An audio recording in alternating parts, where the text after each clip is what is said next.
Bismillahirrahmanirrahim. Assalamualaikum warahmatullahi wabarakatuh. Alhamdulillah nahmaduhu wa nasta'inuhu wa nastaghfiruh wa na'udzu billahi min shururi anfusina wa sayyiati a'malina. من يهده الله فلا مضل له ومن يضلل فلا هادي له. أشهد أن لا إله إلا الله وحده لا شريك له وأشهد أن محمدا عبده ورسوله وصفيه من خلقه وخليله محمد صلى الله عليه وسلم وعلى آله وصحبه الكرام. يقول ربنا جل شأنه في محكم تنزيله: يا أيها الذين آمنوا اتقوا الله حق تقاته ولا تموتن إلا وأنتم مسلمون. Kaum muslimin dan muslimat, jamaah salat subuh yang diberkahi oleh Allah Subhanahu wa taala. Pujian dan syukur tidak ada hentinya kita panjatkan kehadiran Allah Subhanahu wa taala. Di pagi yang penuh keberkahan ini, kembali Allah memberikan kita kesempatan untuk bertafaqquh fiddin.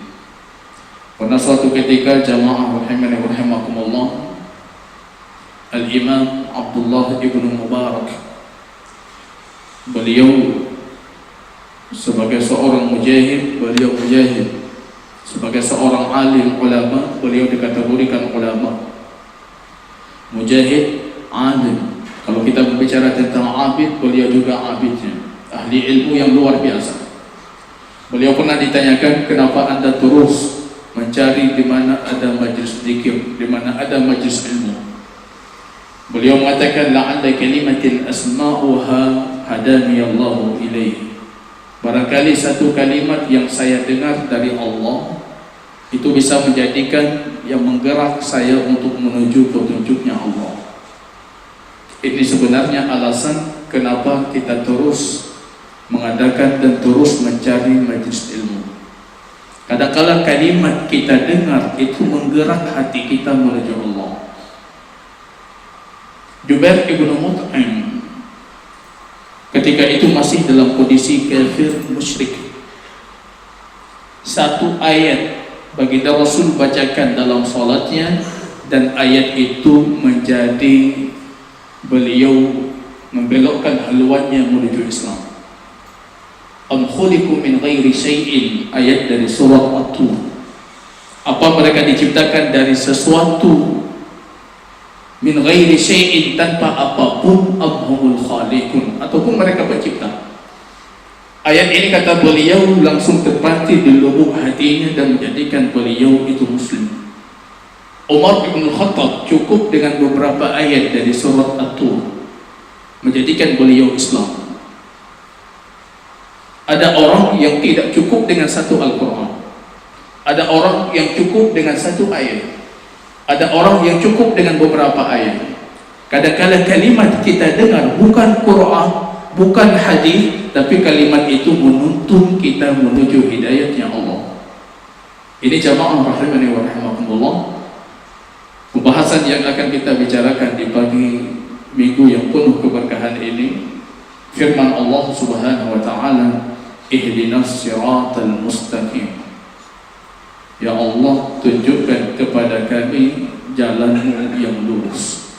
Ihdinas siratal mustaqim, tunjukkan kami jalan yang lurus.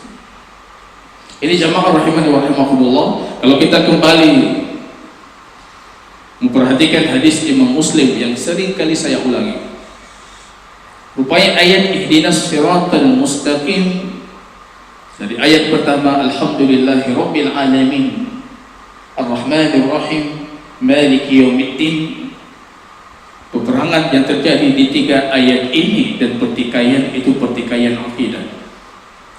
Kalau kita runtuhkan, ini sesuai dengan rentetan sejarah nubuwah dan risalah yang dibawa oleh baginda Rasul sallallahu alaihi wasallam. Beliau di fase Mekah, itu yang terjadi antara beliau dengan musyrikin, pertikaian akidah. Akidah, tiga ayat pertama dari Alhamdulillah Rabbil alamin ar-rahmanir rahim maliki yaumiddin. Ketika beliau hijrah ke Madinah, pertikaian yang terjadi itu pertikaian dalam taklif dan tasyrih syariat antara kaum muslimin, antara kaum muslimin dengan musyrikin, dengan munafikin. Iyyaka na'budu iyyaka nasta'in. Jadi kalau kita berbicara tentang ihdinas siratal mustaqim, ini petunjuk yang kita minta mencakup petunjuk akidahnya, tauhidnya, dan juga petunjuk tasyri'nya, syariatnya. Apa itu agama kalau bukan akidah, tauhid, dan syariat? Jadi kalau kita perhatikan jamaah rahimani wa rahimakumullah, tidak berani kita mengucapkan ihdinas siratal mustaqim, tunjukkan kami jalanmu yang lurus ya Allah, kecuali kita sudah betul-betul siap di iyyaka na'budu dan iyyaka nasta'in dan 3 ayat sebelumnya. Ini jamaah rahimani wa rahimakumullah yang ingin saya tekankan, ada nilai sangat besar yang kita minta di dalam ayat ihdinas siratal mustaqim, tunjukkan kami jalan yang lurus. Itu permintaan yang sangat besar, yang kadang-kala ketika kita memohon kepada Allah, hati kita mengatakan kita tidak sanggup menerima hidayah Allah. Kita tidak sanggup. Hati kita mengatakan kita tidak sanggup, padahal kita meminta. Tapi ketika kita tahu hidayah itu perintah, larangan, dan totalitas dalam melakukan perintah, totalitas meninggalkan larangan, siapa yang sanggup? Tapi kita terus mengulangi dan meminta. Maka ini poin penting sekali. Para ulama mengatakan kalau kita siap dengan iyyaka na'budu, siap dengan hanya Engkau yang kami sembah, memperuntukkan ibadah dan keesaannya hanya kepada Allah Subhanahu wa taala. Kalau itu siap, iyyaka nasta'in, hanya Engkau yang kami mohon pertolongan, itu siap, baru kita siap minta kepada Allah ihdinas siratal mustaqim, berikan apapun perintahmu, berikan kami apapun laranganmu, dan kami akan melakukannya. Jadi ketika kita tahu demikian, saya merasa kita mulai berpikir, ihdinas siratal mustaqim yang kita minta itu kita sanggup tidak? Ini jamaah rahimani wa rahimakumullah, tunjukkan kami jalan yang lurus. Sebelumnya ada persepsi yang harus betul-betul kita hilangkan di kepala kita. Sekarang ketika berbicara tentang takwa, al-muttaqun, hamba-hamba yang bertakwa, al-mustafun dalam surat Al-Fatir, hamba-hamba yang terpilih, sirat mustaqim, jalan yang lurus, langsung di mindset kita, pikiran kita, itu jalan orang-orang yang tidak punya kesalahan. Hari ini sering kita jumpa para khatib yang berkhutbah mendefinisikan takwa itu dengan lakukan perintah, tinggalkan larangan, itu takwa. Jangan pernah salah, jangan ada berdosa, itu takwa. Kalau kita perhatikan di mana kita dapatkan orang yang punya karakteristik itu tidak berdosa, di mana kita dapatkan orang bertakwa. Maka hari ini banyak khatib berkhutbah tapi masyarakat umatnya tidak pernah berubah, karena kita membuat satu standar ketakwaan yang sangat tinggi, dan itu bukan standarnya Al-Quran. Takwa, lakukan perintah, kecil, besar, wajib, sunnah, lakukan. Tinggalkan larangan. Dapat tidak orang yang melakukan betul-betul perintah dan meninggalkan semua larangan? Ini standar yang tidak terjadi hanya kepada baginda Rasul yang maksum. Ini jamaah harus kita betul-betul perbaiki sehingga kita memahami, bertunjukkan kami jalan yang lurus itu seperti apa. Kita buka surat Al-Baqarah. Allah menceritakan tentang karakteristik orang muttaqin. Ini orang muttaqin dalam surat Al-Baqarah seperti apa?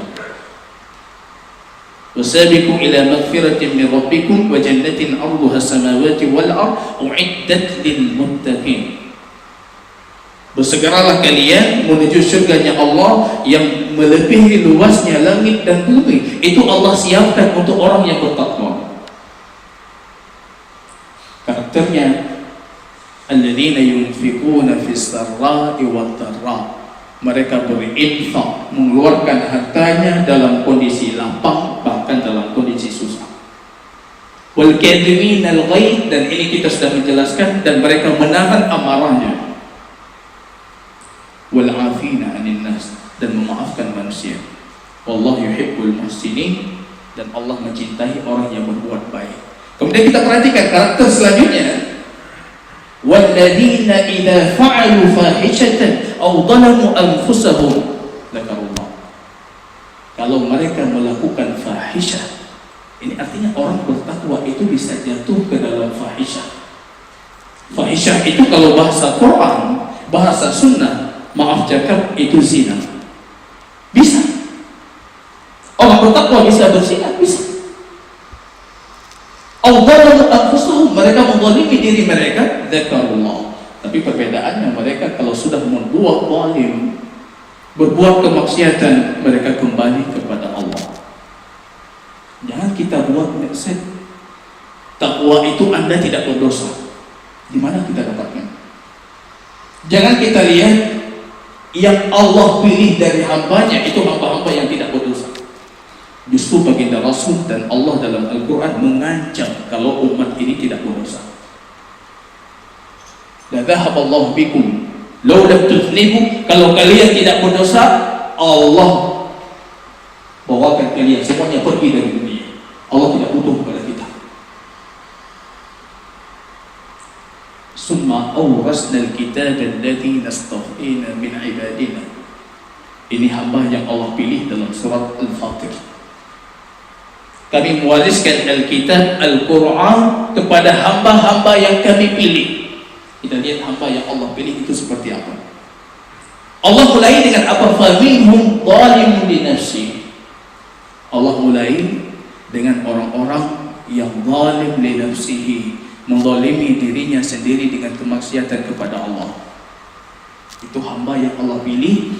Rupanya nomor satu Allah sebutkan itu hamba yang menzalimi diri mereka sendiri. Wa minhum muqtasid, ada yang setengah-setengah. Wa minhum sabiqun lil khairat, ada yang selalu bersegera untuk kebaikan. Tapi kalau kita lihat ini yang pertama tadi disebutkan zalimun li nafsi. Ini harus kita betul-betul pahami jamaah rahimani wa rahimakumullah. Ihdinas siratal mustaqim, tunjukkan kami jalan yang lurus. Itu Allah hilangkan, ada huruf jar yang Allah hilangkan. Tunjukkan kami jalan yang lurus, tunjukkan kami ke jalan yang lurus, ataupun tunjukkan kami di atas jalan yang lurus. Jadi Allah di sini menggunakan satu pola bahasa Arab, menghilangkan huruf jar supaya memberikan arti keumuman. Jadi Allah tidak mengatakan tunjukkan kami ke jalan yang lurus, karena artinya makin sempit. Allah tidak mengatakan tunjukkan kami di atas jalan yang lurus, karena artinya makin sempit. Tapi Allah mengatakan tunjukkan kami jalan yang lurus, ke jalannya ataupun di atas jalannya. Ke jalannya artinya kita sudah menyimpang dari jalan, kembali ke jalannya. Di atas jalannya artinya kita sedang berada di atas jalan Allah, dan kita menginginkan supaya Allah terus menuntun kita supaya kita terus berada di jalan Allah. Ini bentuk penghilangan huruf jar yang memajrurkan, mengkasrahkan kalimat kata benda selanjutnya supaya memberikan arti yang umum. Ini penting jemaah rahimani wa rahimakumullah, yang harus kita sadari ketika kita mengatakan ihdinas siratal mustaqim. Ya Allah, bisa jadi saya sudah menyimpang dari jalanmu, maka tuntunkan aku kembali ke jalanmu. Itu ihdinas siratal mustaqim. Bisa jadi sekarang kita sedang berada di jalan Allah, ya Allah terus tuntunkan kami sehingga kami sampai kepada. Ini Allah hilangkan supaya artinya lebih umum. Tunjukkan kami jalan Allah. Jalan Allah ibadah, salat, puasa, zakat dan lain sebagainya. Tapi yang kita minta bukan cuma sebatas jalan Allah. Jalan Allah dan harus lurus. Banyak yang berpuasa, banyak yang salat, banyak yang beriktikad, banyak yang ini, tapi yang kita pertanyakan lurusnya. Bukan semua yang salat lurus, bukan semua yang berpuasa lurus. Jalan Allah subul, dalam Al-Quran disebutkan subul, jalan-jalan. Tapi kalau sirat itu cuma satu. Artinya banyak jalan ibadah tapi akan membawa kita kepada satu jalan Allah. Jalan yang kita minta itu lurus. Ini penting jamaah rahimani wa rahimakumullah. Ketika berdoa itu harus minta terperinci, jelas, dan jangan membuat banyak pilihan untuk Allah. Ini sering kita berdoa, kemudian kita memberikan Allah pilihan, dan justru pilihan itu menyempitkan diri kita. Minta sama Allah tegas, tunjukkan aku jalan yang lurus, tunjukkan kami jalan yang lurus. Jadi tunjukkan jalan yang lurus. Jangan pernah kaitkan dengan kehendak Allah. La yaqulu ahadukum, jangan salah satu di antara kalian, Allahumma gfirli in syi'ta, ya Allah ampunkan aku kalau engkau kehendaki. Jangan doa seperti itu kata baginda Rasul. Kalau engkau kehendaki berikan aku hidayahmu. Kalau engkau kehendaki jangan kaitkan dengan masyiat Allah. Minta. Wa muqinuna bil ijabah. Kalau sudah minta harus yakin Allah mengabulkan. Nanti kembali ke rumah kita jamaah rahimani wa rahimakumullah, kita buka surat Yusuf alaihissalam. Yusuf berdoa supaya dijauhkan dari perempuan-perempuan Mesir yang mencoba untuk menggodanya melakukan fahisyah, kekejian. Aw asbu ilaihinna wa aku minal khasirin. Ataupun aku akan berbelok ke arah mereka, melakukan apa yang diinginkan mereka, dan aku akan menjadi orang yang merugi. Wasijinu ahabbu ilayya, dan penjara itu lebih aku sukai. Beliau membuat dua pilihan untuk Allah. Ya Allah, jangan jadikan aku itu condong ke mereka dan berikan aku penjara. Jangan berdoa demikian. Nabiullah Muhammad sallallahu alaihi wasallam mengatakan, Allahumma ighfir li akhi Yusuf. Ya Allah, ampuni saudaraku Yusuf. Lau sa'ala Allah al-afiyah la'atah. Kalau beliau meminta kepada Allah supaya dijauhkan dari semua makruh, maka Allah akan memberikan. Kenapa tidak minta, ya Allah jauhkan aku dari perempuan itu, selamatkan aku. Selamat tidak masuk penjara, selamat tidak tergoda dengan syahwatnya, selamat keimanannya, selamat segalanya. Tapi beliau membuat pilihan. Ya Allah selamatkan aku dari mereka, dan penjara itu lebih aku suka. Akhirnya masuk penjara. Jangan buat pilihan untuk Allah. Wal ya'zim fit du'a. Kalau minta tegas, kalau minta jelas, kalau minta yakin Allah kabulkan. Dikabulkan tidak mesti Allah berikan. Ini jamaah rahimani wa rahimakumullah, kita sekarang sedang meminta ihdinas as-siratal mustaqim. Dalam qiraat yang 10 boleh kita bacakan dengan sirat bisat ataupun sirat bisin. Ihdinas siratal mustaqim. Sirat itu tidak ada artinya dalam bahasa Arab. Yang ada sirat dengan sin. Sirat itu artinya jalan yang luas. Ini harus betul-betul kita pahami. As-sirat itu jalan yang lebar. Kita punya jalan namanya tarik sempit, jalan perkampungan. Ada syarik, jalannya jalan raya.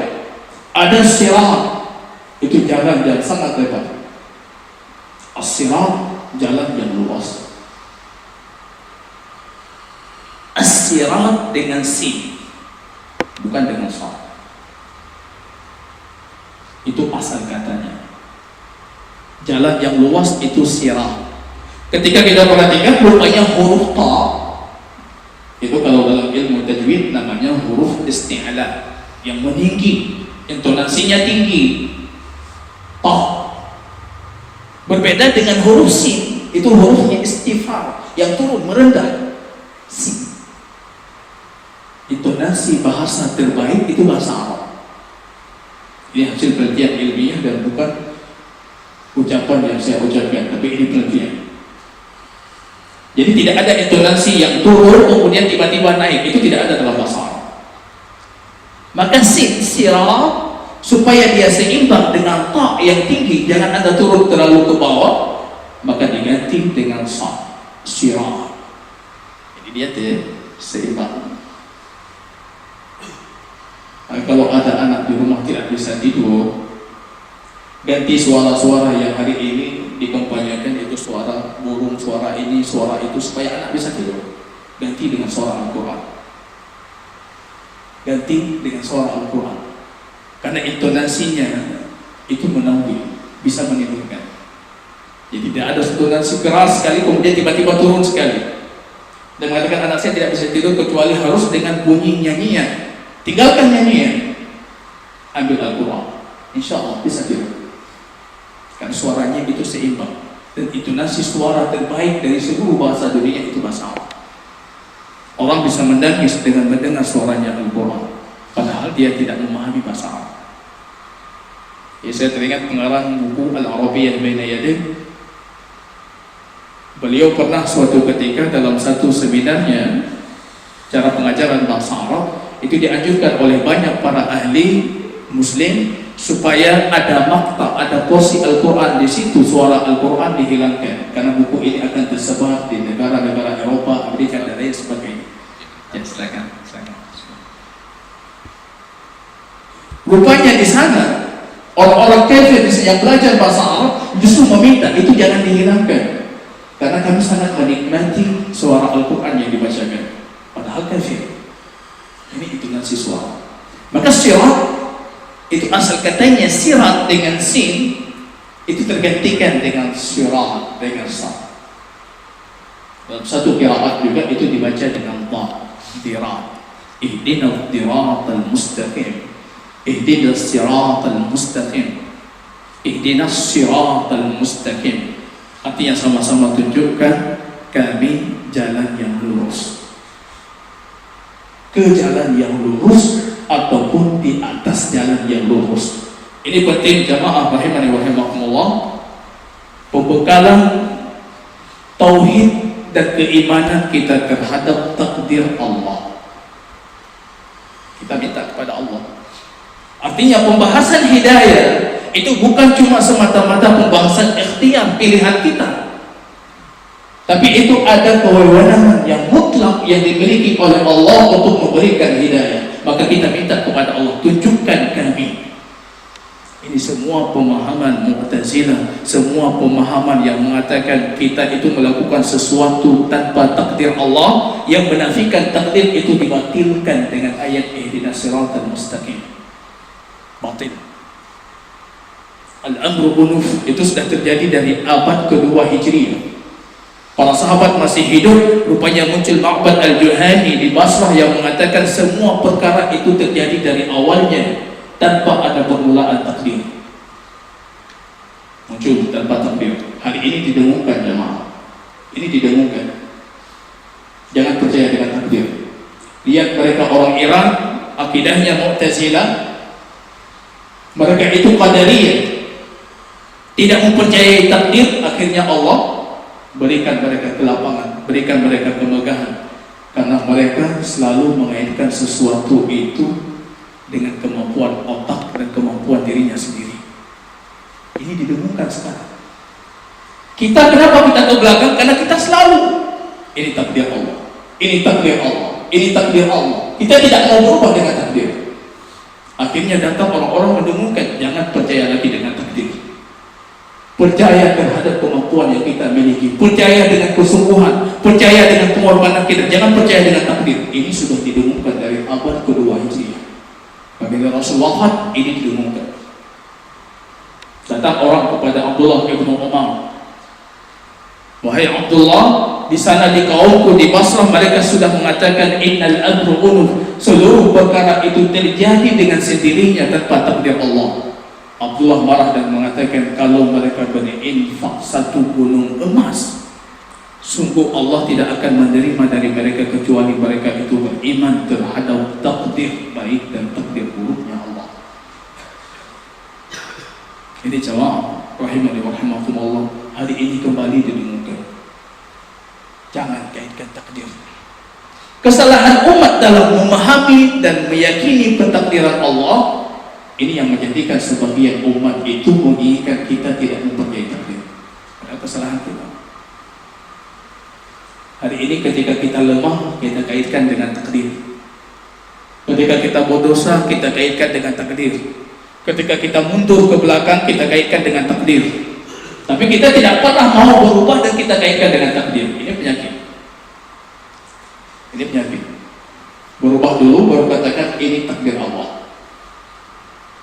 Berubah dulu ke arah yang lebih baik baru katakan ini takdir Allah. Harus betul-betul kita memahami hakikat pentakdiran. Jadi kita mengatakan ihdinas sirat, ya Allah tunjukkan kami jalan yang lurus, karena itu haknya Allah yang mutlak memberikan kita hidayah taufik. Jadi ini semua rasa ujub itu langsung hilang dengan sendirinya. Kita berpikir ibadah kita itu hadir karena keinginan kita. Ihdinas siratal mustaqim itu membantah. Bukan cuma sebatas kita ingin, tapi itu juga sudah Allah takdirkan dan Allah tetapkan di lauh mahfuznya, dan Allah ingin kita melakukan ibadah, dan Allah ciptakan ibadah kita sehingga ibadah itu terjadi. Ini empat ini harus betul-betul kita pahami. Allah tahu, Allah tulis, Allah masyiat berkeinginan, dan Allah ciptakan apa yang kita lakukan. Empat tahapan pentakdiran. Dan ini bukan sifatnya pemaksaan. Jadi Allah sudah tahu. Ilmu Allah mutlak. Ilmu Allah itu paling sempurna. Yang sedang terjadi Allah tahu, yang sudah terjadi Allah tahu, yang akan terjadi Allah tahu, yang belum terjadi kalau dia terjadi bagaimana akan terjadi Allah juga tahu. Ada yang belum terjadi. Kalau terjadi seperti apa akan terjadi Allah tahu. Ilmu Allah itu mutlak. Allah tahu bagaimana kondisi kita nantinya. Mamikum min ahadin illa qad kutibat maq'aduhu minal jannati aw minan nar. Tidak ada satupun di antara kalian kecuali posisinya di surga ataupun di neraka itu sudah ditetapkan. Tempat kita nantinya surga atau neraka itu sudah Allah putuskan. Kemudian ilmu itu Allah tulis di lauh mahfuz. Wa indahu ummul kitab, dan Allah punya ummul kitab, ibunya, induknya buku-buku. Itu semua pentakdiran kita, kecil apapun, bahkan setiap langkah kaki kita itu sudah tercatat. Maka nanti besok di hari kiamat ketika kita menerima buku amal kita, kita terkejut. La yughadiru saghiratan wala kabiratan illa ahsaha. Kecil besar semuanya tertulis. Yang hari ini kita pikir tidak tertulis, rupanya tertulis. Ini kecil sekali, tapi tetap tertulis.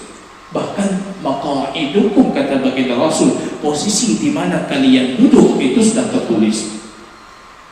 Jadi kita duduk sekarang di sini sebenarnya itu sudah tertulis dalam lauh mahfuznya Allah. Ini kita harus tahu ilmu tulisan, dan ini tidak mengharuskan, pasti terjadi dan tidak memaksakan kita. Allah memberikan kita ikhtiar, pilihan. Allah memberikan kita pilihan. Wa ma tasyauna illa ay yasha Allah, dan kalian tidak menghendaki kecuali Allah sudah menghendaki. Kecuali Allah sudah menghendaki. Apa yang terjadi Allah kehendaki. Kalau tidak Allah kehendaki tidak mungkin terjadi. Ini apa jamaah rahimani wa rahimakumullah, mewariskan dari kita zul al-ubudiyah, mewariskan kepada kita untuk tunduk dan patuh, berserah diri hanya kepada Allah. Tidak bisa sombong dengan ibadah. Maka tadi kita mau mengawali jalan lurus, bisa jadi jalan ke. Jadi ke, artinya saya bukan berada di jalan yang lurus, ya Allah tunjukkan aku ke jalan yang lurus. Imam Ibn Atta mengatakan,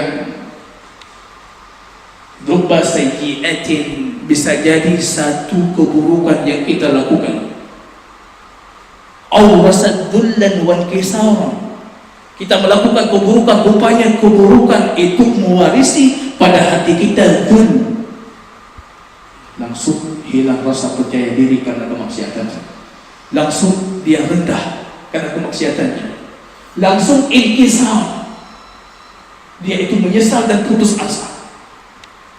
Khairun indallah, lebih Allah sukai dibandingkan hasanatin turisu al-ujba wastikbar, dibandingkan satu kebaikan, tapi kebaikan itu, kesalehan itu mewarisi kita itu rasa ujub dan rasa takabur. Mana lebih baik? Orang buat maksiat atau orang buat ketaatan? Orang buat maksiat, kalau maksiatnya ini mewarisi dul dan inkisar, mewarisi rasa bersalah, mewarisi rasa penyesalan, maka kadang-kadang kita butuh dosa. Kalau tidak berdosa, kita langsung berpikir, Masya Allah, kita langsung menisbahkan ini muncul dari kesadaran kita, dari apa yang kita lakukan tidak ada hubungan dengan Allah, ujub dan takabur. Mana lebih baik? Orang berdosa kemudian dia kembali dan mengingat Allah, zakarullah fastaghfaru li dzunubihim, mengingat Allah, minta ampun, faghfarallahu lahum, Allah ampuni mereka. Walaupun kaum yang satu lagi tidak berdosa, akhirnya mewarisi rasa ujub dan takabur. Ini jamaah rahimani wa rahimakumullah, kita minta kepada Allah itu siratal mustaqim, jalan Allah yang lurus. Kenapa kita minta jalan yang lurus? Ini penting jamaah. Jalan lurus itu paling gampang dan paling simpel. Coba bersama saya sedikit. Membuat satu garis lurus itu cukup dengan 2 titik. Jadi ada 1 titik tambah 1 titik, itu jadi satu garis lurus. Membuat jalan yang bengkok, garis yang bengkok, itu setidaknya butuh 3 titik. 1 titik, 2 titik, baru kita kasih 1 titik yang lain yang bengkok, supaya dia jadi satu garis yang bengkok. Kalau lurus, gampang. Kalau tidak lurus, ini yang menyusahkan. Lihat praktek ibadah kita, kalau salah, pasti susah. Tapi kalau lurus, pasti gampang. Dan jangan digampang-gampangin. Maka baginda Rasul mengatakan, innama bu'istu bil hanafiyyati samha, aku diutus dengan din, agama yang hanafiyah, yang lurus. Dan agama lurus ini gampang, samha. Jadi ada yang mengambil lurusnya, tidak mengambil gampangnya, keras. Ada yang mengambil gampangnya, tidak mengambil lurusnya, lunak sekali. Dua-duanya salah. Karena baginda Rasul mengatakan al-hanafiyah as-samha, lurus dan gampang. Agama ini lurus dan agama ini mudah. Selama Anda berada di jalan yang lurus, maka dia itu mudah. Saya pernah ini membuat satu tulisan tentang hal ini, kemudian saya urutkan banyak sekali jenis ibadah, perselisihan para ulama di situ. Rupanya kalau kita kembalikan ke ayat, kita kembalikan ke hadis, itu lebih gampang dibandingkan kita ikuti fik fulan, fik fulan, fik fulan, fik fulan. Itu bahkan lebih jauh menyusahkan. Ini jemaah rahimahullah, Anda bisa melihat dalam masyarakat kita, kalau sudah tidak lurus pasti sulit merana kadang-kala dengan ibadah, padahal ibadah itu tidak menjadikan kita merana. Saya mau melakukan ini Ustaz, saya melakukan itu Ustaz, tapi saya tidak mampu. Ibadah tidak pernah menuntut Anda dari sesuatu yang Anda tidak mampu. La yukallifullahu nafsan illa wus'aha. Al-masyaqqah tajlibu taysir. Itu kaidah nomor 2 dalam agama. Setiap sulit pasti Allah berikan kelapangan. Kalau sulit Allah mudahkan. Itu kaidah dalam fikih nomor 2. Jangan kita datang mengatakan syariat itu sulit, syariat itu berat. Yang memberatkan kita justru ketidaklurusan kita dalam bersyariat. Ini kaidah. Kalau contohnya kita kembalikan dalam masyarakat kita. Wallahu ta'ala alam bisawab. Ini kita berikan sedikit waktu